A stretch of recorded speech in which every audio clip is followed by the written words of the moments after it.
ಹೊನ್ನಕಿರಣ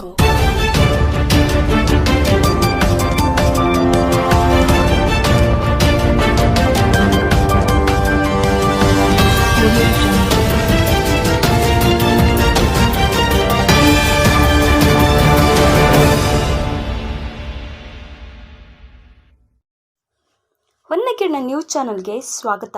ನಾನು ಪೂರ್ಣಿಮಾ ಗಾಯಕ್ವಾಡ್. ವಿಜಯಪುರದ ಸರ್ಕಾರಿ ವೈದ್ಯಕೀಯ ಕಾಲೇಜು ಹೋರಾಟ ಸಮಿತಿ ಸದಸ್ಯರು ಹೋರಾಟ ಸ್ಥಳದಲ್ಲಿ ನಡೆಸಿದ ಪತ್ರಿಕಾಗೋಷ್ಠಿಯಲ್ಲಿ ಹಿರಿಯರಾದ ವಿ.ಸಿ. ನಾಗ್ಟಾನ್ ಮಾತನಾಡಿದರು. ಸರ್ಕಾರಿ ವೈದ್ಯಕೀಯ ಕಾಲೇಜಿಗೆ ಸಂಬಂಧಿಸಿದಂತೆ ಸಚಿವರು ಭಾವನಾತ್ಮಕವಾಗಿ ಸ್ಪಂದಿಸಿದ್ದಾರೆ. ಹೋರಾಟಗಾರರ ನಿಯೋಗ ಮುಖ್ಯಮಂತ್ರಿಗಳನ್ನು ಭೇಟಿ ಮಾಡುವುದಕ್ಕಿಂತ ನೀವೇ ನಮಗೆ ನಿಯೋಗ ಮತ್ತು ಪ್ರತಿನಿಧಿಯಾಗಿ ಮುಖ್ಯಮಂತ್ರಿಗಳಿಗೆ ಈ ವಿಷಯದ ಬಗ್ಗೆ ಮನವರಿಕೆ ಮಾಡಿಕೊಡಿ. ಸಚಿವ ಸಂಪುಟ ಸಭೆಯಲ್ಲಿ ಈ ವಿಷಯ ಅಜೆಂಡಾದಲ್ಲಿ ಸೇರ್ಪಡೆಯಾಗಬೇಕು. ಲಿಖಿತ ಸ್ವರೂಪದಲ್ಲಿ ಸರ್ಕಾರ ತೀರ್ಮಾನ ಕೈಗೊಳ್ಳುವವರೆಗೂ ನಮ್ಮ ಹೋರಾಟ ನಿಲ್ಲುವುದಿಲ್ಲ ಎಂದು ಸರ್ಕಾರಿ ವೈದ್ಯಕೀಯ ಹೋರಾಟ ಸಮಿತಿ ಪರವಾಗಿ ಹಿರಿಯರಾದ ವಿ.ಸಿ. ನಾಗ್ಟಾನ್ ಪತ್ರಿಕಾಗೋಷ್ಠಿಯಲ್ಲಿ ಮಾತನಾಡಿದರು. ಮುಖಂಡರಾದ ಅನಿಲ್ ಹೊಸ್ಮನಿ, ಕೆ.ಎಫ್. ಅಂಕಲ್ಗಿ, ಅರವಿಂದ್ ಕುಲಕರ್ಣಿ, ಅಕ್ರಮ್ ಮಾಶಾಳ್ಕರ್, ಸದಾಶಿವ್ ಬಟಗಿ, ಸುರೇಖಾ ರಜಪೂತ್, ಸುರೇಶ್ ಬಿಜಾಪುರ್, ಸುರೇಶ್ ಜೆ.ಬಿ., ಎಚ್.ಟಿ. ಭರತ್ಕುಮಾರ್ ಉಪಸ್ಥಿತರಿದ್ದರು. ವರದಿ ಗಣಪತಿ ಸಿಂಧೆ, ವಿಜಯಪುರ. ಹೀಗೆ ಮತ್ತಷ್ಟು ಸುದ್ದಿಗಳಿಗಾಗಿ ನೋಡ್ತಾ ಇರಿ ಹೊನ್ನಕಿರಣ ನ್ಯೂಸ್. ಲೈಕ್ ಮಾಡಿ, ಶೇರ್ ಮಾಡಿ, ಸಬ್ಸ್ಕ್ರೈಬ್ ಮಾಡೋದನ್ನ ಮರಿಬೇಡಿ. 3 ದಿನಗಳಾಗ್ತಾ ಇದೆ. ಅಂದಿನ ದಿನ ಉಸ್ತುವಾರಿ ಸಚಿವರ ಮುಂದೆ ಧರಣಿ ಸತ್ಯಾಗ್ರಹವನ್ನು ಮಾಡಬೇಕೆಂಬುದು ನಮ್ಮ ಹಿಂದಿನ ನಿರ್ಣಯವಾಗಿತ್ತು. ಅದನ್ನು ಈಗ ಸ್ವಲ್ಪ ಅದರಲ್ಲಿ ಬದಲಾವಣೆಯನ್ನು ಮಾಡಿ ನಾಳಿನ ದಿನ ನಮ್ಮ ಇಡೀ ಜಿಲ್ಲೆಯ ಎಲ್ಲ ಜನತೆಯ ಸಹಿಯನ್ನು ಸಂಗ್ರಹಣೆ ಮಾಡಿಕೊಂಡು 1ನೇ ತಾರೀಕಿನ ದಿನ ಉಸ್ತುವಾರಿ ಸಚಿವರ ಮನೆಗೆ ಹೋಗಿ ಅವರಿಗೆ ಇನ್ನಷ್ಟು ಈ ವಿಷಯದಲ್ಲಿ ತಾವು ಪರಿಶ್ರಮ ವಹಿಸುವುದಲ್ಲದೆ ಪ್ರತಿ ಗುರುವಾರ ನಡೆಯತಕ್ಕಂಥ ಮಂತ್ರಿಮಂಡಲದ ಸಭೆಯಲ್ಲಿ ಈ ವಿಷಯವನ್ನು ಒಂದು ಅಜೆಂಡಾನ್ನಾಗಿ ಸ್ವೀಕಾರ ಮಾಡಿ ಏನಾದರೂ ಒಂದು ಧನಾತ್ಮಕವಾದಂಥ ನಿರ್ಣಯ ಹೊರಬರುವಂತೆ ಪ್ರಯತ್ನ ಮಾಡಬೇಕು. ಅದಕ್ಕೆ ಎಲ್ಲ ಶಾಸಕರನ್ನು ಕೂಡ ಕರೆದುಕೊಂಡು ಒತ್ತಾಯ ಮಾಡಬೇಕು. ನಮ್ಮ ನಿಯೋಗವನ್ನು ಕೊಂಡೊಯ್ತಾ ಅಂತ ಹೇಳಿದರೆ ಅದರ ನಮ್ಮ ನಿಯೋಗವನ್ನು ಹೋಗಬೇಕಾಗಿಲ್ಲ. ನೀವೇ ನಮ್ಮ ಪ್ರತಿನಿಧಿಗಳು. ನೀವು ಇಡೀ ಜಿಲ್ಲೆಯ ಪ್ರತಿನಿಧಿಗಳಾಗಿರೋದ್ರಿಂದ ನೀವು ನಮ್ಮ ಜಿಲ್ಲೆಯ ಎಲ್ಲ ಶಾಸಕರು, ವಿಧಾನ ಪರಿಷತ್ ಸದಸ್ಯರನ್ನು ಒಳಗೊಂಡು ಮುಖ್ಯಮಂತ್ರಿಯವರ ಮೇಲೆ ಹೆಚ್ಚಿನ ಒತ್ತಡವನ್ನು ಹಾಕಿ ನಮ್ಮ ಎಲ್ಲ ಸೌಕರ್ಯಗಳನ್ನು ಅವರಿಗೆ ತಿಳಿ ಹೇಳಿ ಎಷ್ಟು ಲಾಭದಾಯಕವಾಗಿದೆ. ಅದಲ್ಲದೆ ನಮ್ಮದು ಹಿಂದುಳಿದ ಬರಗಾಲದ ಜಿಲ್ಲೆ. ನಾವು ಈಗಾಗಲೇ 371 ಕಲಮಿನನ್ನು ಕಳೆದುಕೊಂಡಿದ್ದೇವೆ. ಕೊನೆಗೆ ಈ 11 ಜಿಲ್ಲೆಗಳಲ್ಲಿ 3 ಜಿಲ್ಲೆಗಳಿಗೆ ಮಾತ್ರ ಕೊಟ್ಟು ನಮ್ಮನ್ನು ಯಾಕೆ ಕಡೆಗಣಿಸಿದ್ದೀರಿ?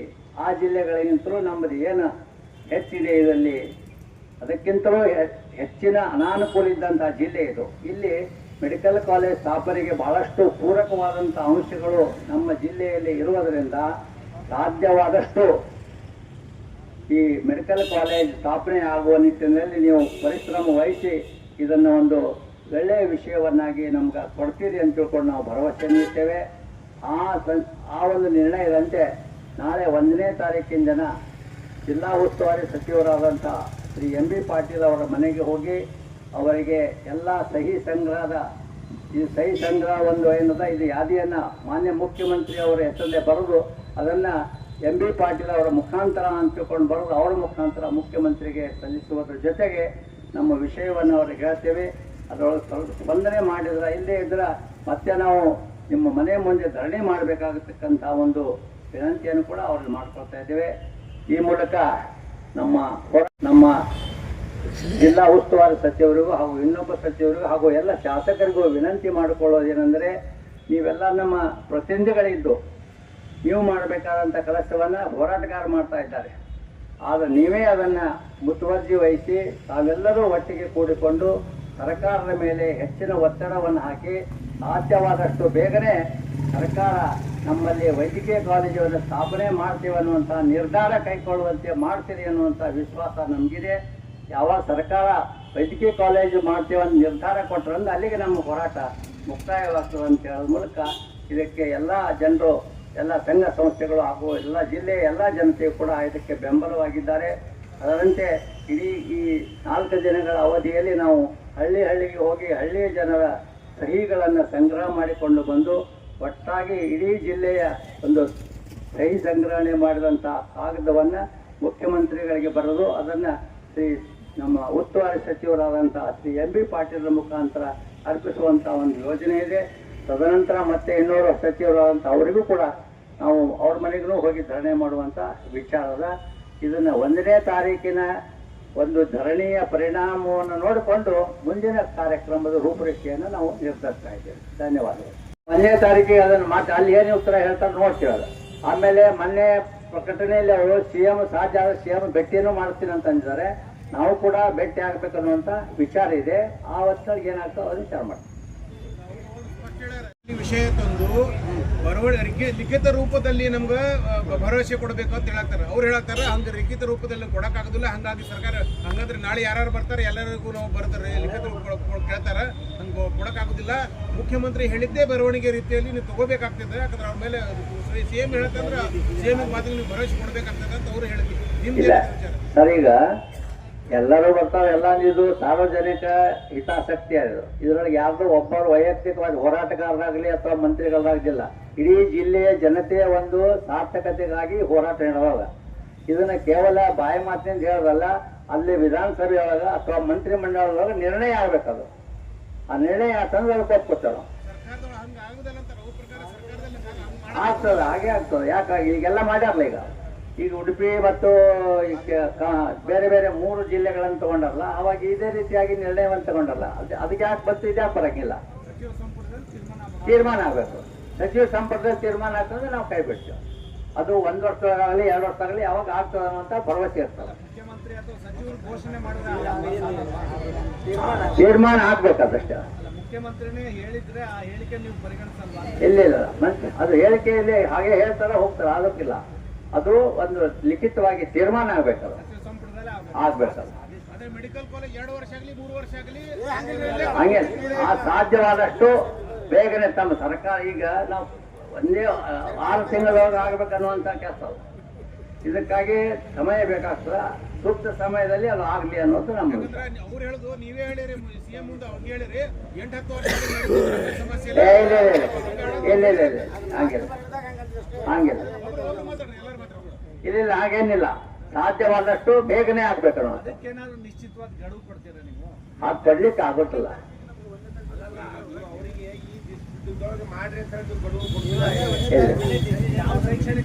ಈಗ ನಿಮ್ ಬೇಡಿಕೆ ಇದೆ ಅನ್ನೋದ್ರ ಬಗ್ಗೆ ಹೇಳಿ.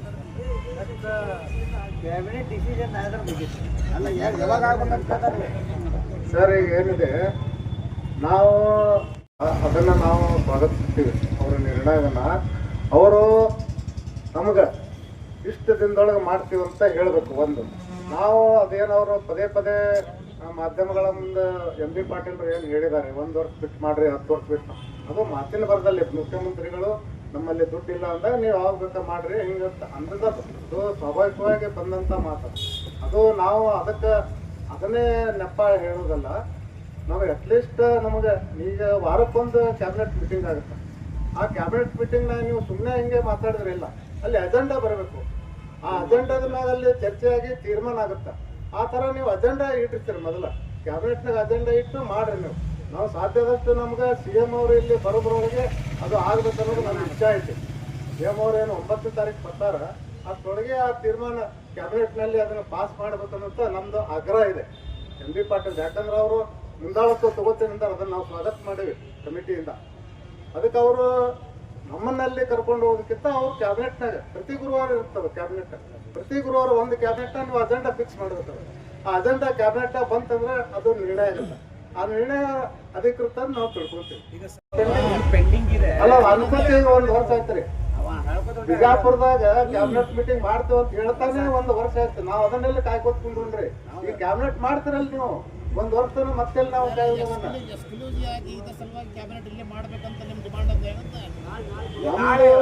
ನಾಳೆ ಬರುವಂತ ಕ್ಯಾಬಿನೆಟ್ ಆಗಲಿ ಅಥವಾ ಇನ್ನೊಂದು ಕ್ಯಾಬಿನೆಟ್ ಆಗಲಿ ಪ್ರತಿ ಗುರುವಾರ ಕ್ಯಾಬಿನೆಟ್ ಮೀಟಿಂಗ್ ಇರ್ತದ. ಆ ಯಾವುದೋ ಒಂದು ಕ್ಯಾಬಿನೆಟ್ ಮೀಟಿಂಗ್ನಾಗ ನಮಗೆ ಪಾಸ್ ಮಾಡಬೇಕು. ಕ್ಯಾಬಿನೆಟ್ನಲ್ಲಿ ನೀವು ಚರ್ಚೆ ಅಜೆಂಡಾ ಬರಬೇಕಲ್ಲಿ. ನೀವು ಸುಮ್ಮನೆ ನಾವು ಕ್ಯಾಬಿನೆಟ್ನಾಗ CM ಜೋಡಿ ಮಾತಾಡೋದಂದ್ರಲ್ಲ, ನೀವು ಕ್ಯಾಬಿನೆಟ್ನ ಅಜೆಂಡಾ ತರಬೇಕಲ್ಲ. ಅಜೆಂಡಾ ತಂದಾಗ ಅದ್ರ ಮೇಲೆ ಚರ್ಚೆಯಾಗಿ ನಿರ್ಣಯ ಆಗುತ್ತೆ. ಆ ನಿರ್ಣಯ ಆದತನ ಅವರು ಮಾಧ್ಯಮಗಳ ಮುಖಾಂತರ ತಿಳಿಸ್ತಾರೆ. ಅದು ಅದೇ ಆಗ್ಬೇಕಲ್ಲ. ಅದಕ್ಕೆ ನಮ್ದು ಹೇಳಿದ್ರೆ 1ನೇ ತಾರೀಕು ನಂತರ ನೀವು ಅವ್ರದ್ದು ಸಚಿವರದ ಏನು ಪ್ರತಿಕ್ರಿಯೆ ಇದೆ ಅದರ ಮೇಲೆ ನೀವು ಮುಂದೆ decide ಮಾಡಿ. ಆಮೇಲೆ 9ನೇ ತಾರೀಕು ಮುಖ್ಯಮಂತ್ರಿ ಬರತ್ತಾರೆ. ಅವ್ರ ಮನೆ ನಾವು ಅಲ್ಲೇ ಆಗದೆ ಇದ್ರೆ ನಾವು ಜಿಲ್ಲಾ ಉಸ್ತುವಾರಿ ಸಚಿವರು, ಇನ್ನೊಬ್ಬರು ಸಚಿವರು, ಆಮೇಲೆ ಎಲ್ಲಾ ಶಾಸಕರ ಮನೆ ಎದುರು ನಾವು ಧರಣಿ ಮಾಡ್ತೀವಿ. 9ನೇ ತಾರೀಕು ತನಕ ನೀವು ಮುಂದುವರಿತೀರಿ. ಸಿಎಂ ಬರುತ್ತಾನ ನೀವು ಇದು ಧರಣಿ ಮುಂದುವರಿತದೆ. ನಮ್ದು ಧರಣಿ ಕಂಟಿನ್ಯೂ ಸರ್. ಸಿಎಂ ಬರ್ಲಿ ಬರ್ಲಾರ್ದೆ ಇರ್ಲಿ ಏನಿಲ್ಲ, ಆಗೋ ತನಕ ನಮ್ದು ಧರಣಿ ಕಂಟಿನ್ಯೂ ಇರುತ್ತೆ. ಸಿಎಂ 9ನೇ ತಾರೀಕು ಬರೋಕೆ ಮೊದಲೇ ಅಲ್ಲೇ ಅಧಿಕೃತ ಘೋಷಣೆ ಮಾಡಿ ಬಂದ್ರೆ ಅವಾಗ ನೀವು ಕೈ ಬಿಡ್ತೀರಿ. ಅಧಿಕೃತ ಆಗ್ಬೇಕು. ನಮಗ ಬಂದ ಬರೇ ಆಶ್ವಾಸನೆ, ಬಾಯಿಂದ ಆಶ್ವಾಸನೆ ಹೇಳಿದ್ರಿಲ್ಲ. ಕ್ಯಾಬಿನೆಟ್ ಅಲ್ಲೇ ಅಪ್ರೂವ್ ಕ್ಯಾಬಿನೆಟ್ನಲ್ಲಿ ಆಗ್ಬೇಕು. ಇಲ್ಲ ಹೇಳಿದ್ರಿಲ್ಲ, ಹೇಳ್ತಾರೆ ಹೋಗ್ತಾರೆ ಸರ್. ಹಂಗ ಅಲ್ಲ, ಹೆಂಗ ನಾವ್ ಹೆಂಗ್ ನಂಬಂದವ್ರು ಮಾಡ್ತಾರೆ ಹೇಳಿ ಬದಲಾಗ್ಬಿಟ್ಟು ನಾವೇನ್ ಮಾಡೋಣ್ರಿ? ಅವ್ರು ಹೇಳಿ ಬದಲಾದ್ರೆ ನಾವೇನ್ ಮಾಡೋಣ್ರಿ? ಸಿಎಂ ಜವಾಬ್ದಾರಿ ಇಲ್ಲ, ಸಿಎಂ ಇರ್ಲಿ ಯಾರು ಇರ್ಲಿ ಸರ್, ಹಂಗಿಲ್ಲ ಹಂಗಿಲ್ಲ. ಕೈ ಬಿಟ್ಟಿದ್ದೀವಿ, ಸರ್ಕಾರಿ ಮಾಡ್ತೀನಿ ಇಲ್ಲಿ ಬೇಡಿಕೆ ನಮಗ ನೋಡಿದಾರ, ನಮಗ ಅಧಿಕೃತವಾಗಿ ಬೇಕು. ಅಧಿಕೃತವಾಗಿ ನಮಗ್ ಬೇಕು. ಅದಕ್ಕೆ ನಾವು ಅದನ್ನ ಅವರಿಗೆ ನಾವು ಆಗ್ರಹ ಮಾಡ್ತೀವಿ. ಕೇವಲ ಬಾಯಿ ಮಾತಿನಿಂದ ಆದ್ರೆ ಇಲ್ಲ. ಈಗ ಸಚಿವರು ಒಂದೆರಡು ವಿಷಯಗಳನ್ನ ಎತ್ತಿದ್ದಾರೆ. ನಿಮ್ಮ ಪ್ರತಿಭಟನಾಕಾರರ ಮೇಲೆ ನಮ್ದು ಯಾವುದೇ ಒಂದು ಇಲ್ಲಿ ನಮಗ ಬೆಂಬಲ ಕೊಟ್ಟಿದ್ದಾರೆ. ಅದು ಬಿಜೆಪಿ ಇರ್ಬೋದು, ಆಮ್ ಆದ್ಮಿ ಪಾರ್ಟಿ ಇರ್ಬೋದು, CPI, CPM, ಕಾಂಗ್ರೆಸ್ ಅವರು ಕೂಡ ಸಪೋರ್ಟ್ ಮಾಡ್ಯಾರ. ಅದು ಎಲ್ಲಾ ಪಾರ್ಟಿಯವರು ಬಂದಾರ. ಎಲ್ಲಾ ಪಾರ್ಟಿಯವರು ಬಂದಾಗ ಸ್ವಾಭಾವಿಕವಾಗಿ ಅವರು ಬಿಜೆಪಿ ಅವರು ಬಂದಾಗೂ ನಾವು ಅವರಿಗೆ ವೇದಿಕೆ ಕೊಟ್ಟಿದ್ದೀವಿ. ಅದು ನಾವು ಎಲ್ಲರಿಗೂ ಅವಕಾಶ ಕೊಡೋದು. ಯಾಕಂದ್ರೆ ನಾವು ಎಲ್ಲ ಪಕ್ಷಾತೀತವಾಗಿ ಮಾಡ್ತಾ ಇರೋದ್ರಿಂದ ಬಿಜೆಪಿ ಅವರು ಬಂದಾಗೂ ನಾವು ಅವ್ರಿಗೆ ಇದು ಮಾಡಿ. ಆದ್ರೆ ನಾವು ಬಿಜೆಪಿ ಅವರು ಕೈಯಾಗಿ ನಾವು ಹೋರಾಟವನ್ನು ಕೊಟ್ಟಿಲ್ಲ, ಕೊಡೋದು ಇಲ್ಲ. ಯಾವುದೇ ಪಕ್ಷದ ಹೋರಾಟ ಇಲ್ಲ, ಎಲ್ಲರ ಎಲ್ಲರೂ ಸೇರಿದಂತ ಒಂದು ಸಾಮೂಹಿಕವಾದಂತ ಹೋರಾಟ ಇದೆ. ಆಮೇಲೆ ಇನ್ನೊಂದು ವಿಷಯ, ವ್ಯಕ್ತಿಗತವಾಗಿ ಟೀಕೆ ಆಗಿದೆ. ವ್ಯಕ್ತಿಗತ ನಾವು ಮಾಡಲ್ಲ. ಇಲ್ಲ, ಅದು ನೋಡ್ರಿ ಸರ್, ಅವರು ಅಪೋಸಿಷನ್ ಪಾರ್ಟಿ ಅವರು ರಾಜಕಾರಣದಾಗ ಅವ್ರು ಮಾತಾಡುವಾಗ ಒಂದು. ಆಮೇಲೆ ಇನ್ನೊಂದು ಅಂತಂದ್ರೆ 11 ಮೆಡಿಕಲ್ ಕಾಲೇಜ್ PPP ಮಾಡ್ಬೇಕಂತ ಹಿಂದಿನ ಸರ್ಕಾರದೊಳಗೆ ಆಗಿತ್ತು ಅಂತೇಳಿ ಹೇಳ್ತಾರೆ. ಅದು 11 ಗೌರ್ಮೆಂಟ್ ಮೆಡಿಕಲ್ ಕಾಲೇಜುಗಳು, ಅದರೊಳಗೆ ಬಿಜಾಪುರ ಕೂಡ ಸೇರಿತ್ತು. ನೀವು ಹಿಂದಿನ ಸರ್ಕಾರದ ನಡೆಯನ್ನ ಹೇಳಂತವ್ರು ನೀವು ಉಳಿದ ಮೂರು ಜಿಲ್ಲೆಗಳಿಗೆ ಯಾಕೆ ಕೊಟ್ರಿ? ನೀವು ಅದನ್ನು ಕೈ ಬಿಡಬೇಕಾಗಿತ್ತಲ್ಲ. ಅವನು ನಾವು PPP ಅನ್ಬೇಕಾಗಿತ್ತಲ್ಲ. ಈಗ PPP ಲಿಸ್ಟ್ ಅಲ್ಲಿ ಇದ್ದಂತ ಜಿಲ್ಲೆಗಳೇ ಬಾಗಲಕೋಟೆ ಆಗಿರ್ಬೋದು, ಕನಕಪುರ ಆಗಿರ್ಬೋದು, ಉಡುಪಿ ಆಗಿರ್ಬೋದು, 3 ಜಿಲ್ಲೆಗಳು ಆ ಲಿಸ್ಟ್ ಒಳಗೆ ಇತ್ತು. 11 ಕಾಲೇಜುಗಳ ಲಿಸ್ಟ್ನಾಗೆ ಇತ್ತು. ಮತ್ತೆ ಅವ್ರನ್ನ ಬಿಟ್ಟು ಬಿಜಾಪುರಕ್ಕೆ ಯಾಕೆ ನೀವು PPP ಅಂತೀರಿ, ಹಿಂದಿನ ಸರ್ಕಾರ ಅಂತೀರಿ? ಆ ಸರ್ಕಾರದ ನಿರ್ಣಯಕ್ಕೆ ವ್ಯತಿರಿಕ್ತವಾಗಿ ನೀವು ನಿರ್ಧಾರ ತಗೊಂಡಿರಿ. ಸರ್ಕಾರದ ಹಿಂದಿನ ಸರ್ಕಾರದ ನಿರ್ಣಯಕ್ಕೆ ವ್ಯತಿರಿಕ್ತವಾಗಿ ತಗೊಂಡಿರಲ್ಲ. 3 ಕಾಲೇಜ್ ಕೊಟ್ಟಿಲ್ಲ, ಇಲ್ಲ ನಮಗೂ ಕೊಡ್ರಿ. ಸರ್ಕಾರಿ ಡಿಸಿಷನ್ ತಗೋಬಹುದು. ಈಗ ತಗೊಂಡಾರಲ್ಲ 3 ಜಿಲ್ಲೆಗಳ PPP ಕ್ಯಾನ್ಸಲ್ ಮಾಡಿ ಸರ್ಕಾರ